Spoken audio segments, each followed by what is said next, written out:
Hello everybody, I'm Ranieri Roy, Canadian Egyptologist if you don't know me. Welcome to my annual rundown of all the discoveries in Egypt in the past year. It's holiday time and we're reflecting on 2024. It's been a magnificent year, a lot of exciting news. However, a little bit of sadness as well. We lost two of the greats in Egyptology. My dear friend, Barry Kemp, the author of Anatomy of a Civilization. He worked at Amarna and led the Amarna project for over 40 years. He died just the day after his 84th birthday this May. It's extremely sad. Also, another great Canadian-born Egyptologist, fantastic ancient Near East expert, Dr. Donald Redford, who died at 90, head of the Mummies project, University of Penn State. He died this October at 90. Exciting news and positive news was the opening of the 12 halls at the Gem. And do take the time to watch my other video on what you can see now as we inch towards the opening of the Tutankhamun exhibit. But now let's get to the topic of this video, the top 8 discoveries in Egypt for 2024. Number 8, I'm going to give it to Dr. Kathleen Martinez,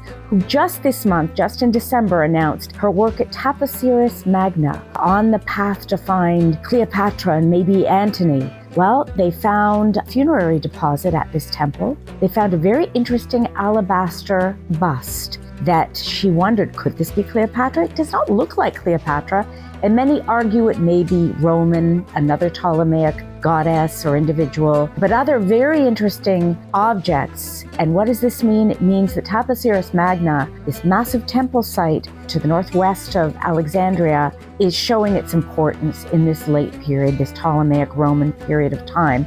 Will they find Cleopatra? Who knows? Number 7, this is a second dynasty burial at Saqqara. A Japanese Egyptian team last January, at the very beginning of the year, announced a lot of burial discoveries, some dating to the Sayyid period, Ptolemaic, but very interesting. They found the burial of an adult and a child, and the adult had a beautiful mask. A child and adult burial from the second dynasty. It's extremely rare to find bodies and burials dating back to 2800 BCE, close to 5,000 years ago. It's more common to find first and third dynasty, so this makes it an extremely important find. Number 6, the discovery of a Middle Kingdom lady's tomb. And this is Edie. She was the daughter of an important governor under Senwosret I. Her name, I love the fact that we have her name, Edie. We have 2 coffins of hers, and we have her body. So Middle Kingdom as well, a very rare period to have remains from, and this was an intact burial that they found, and this was in Middle Egypt, and this was a very important governor, her father, of this area of Asyut during the reign of Senwosret I. The burial of Edie, Lady of the House. Number 5, a Ramesside military barracks at Tel Abqain in the northwest. Now this is really interesting. They found this massive site where soldiers and ammunitions and grain stores were held, and this is in the 13th century during the reign of Ramses the Great. Why? Well, I think at this time, this was the beginning of the end, the slow end, with a lot of invasions from the west and the east, and Ramses was shoring up his military and getting ready for those Libyan invasions that would start to plague his son, Meremta, and then come to a head with Ramses III. Military barracks at Tel Abqain. There was even this beautiful sword, bronze sword, with Ramses' cartouche in it that was awarded to perhaps a brave soldier.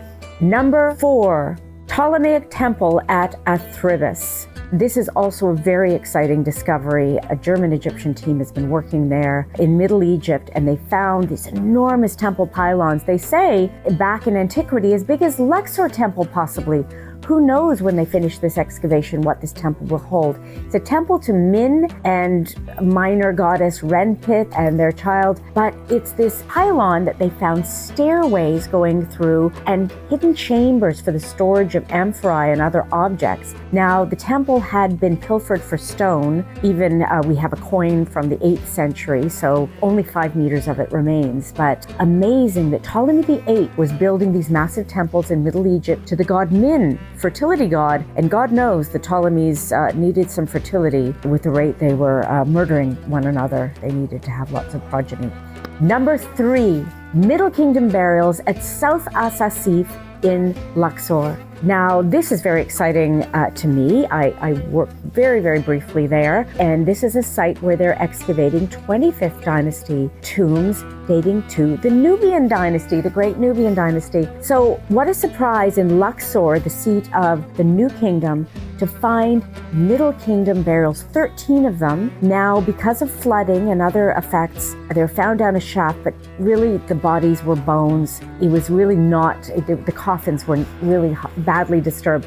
But the burial goods from the Middle Kingdom were stunning. These carnelian beads, these beautiful mirrors, these gorgeous giving us an insight into the fantastic craftsmanship of funerary items during the Middle Kingdom, and how rare to find it on the west bank of Luxor at South Asasif. Number 2, golden tongues and nails on mummies found again in Middle Egypt, just south of the Fayoum area, at the site, Ptolemaic site, Oxyrhynchus. This is a Ptolemaic trend to have mummies equipped with golden tongues so that they could speak to Osiris. 13 of them were found.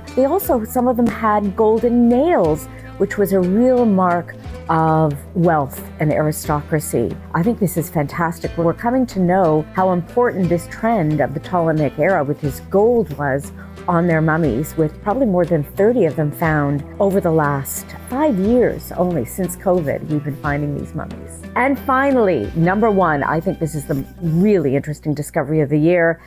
An astronomy lab was found at the site of Buto in the north. This is the far north. This is the ancient site of the cobra god, Wadjet. And they found it's from the 6th century BCE. This is the Sayyite dynasty, this massive site. And they found like a sundial, the shadow box to measure the inclination of the sun and the movements of the stars across the sky, measurement tools like mercats. And what this tells us, that the ancient Egyptian priests, we know with Dendera temple ceiling and Esna, how interested they were in astronomy. These priests were real astronomers. They took the measurements of the sky and making calendars very seriously. This was a serious profession, and they had this amazing site that was all for astronomy in the north of Egypt. And those are your most exciting discoveries in ancient Egypt for 2024. I think what it shows us is there's still so much under the sands of this great civilization, and every year we seem to be finding more. Oh, and another thing, when we were there in the Valley of the Kings in early December 2024, we saw an excavation underway. What were they looking for? Well, we saw, it looked like huts, workman huts outside. Did they find another tomb? Zai Hawass was hinting on Facebook on Christmas. A new discovery will be made soon. What lies in store for 2025? We can only wait and see. Laura Ranieri Roy.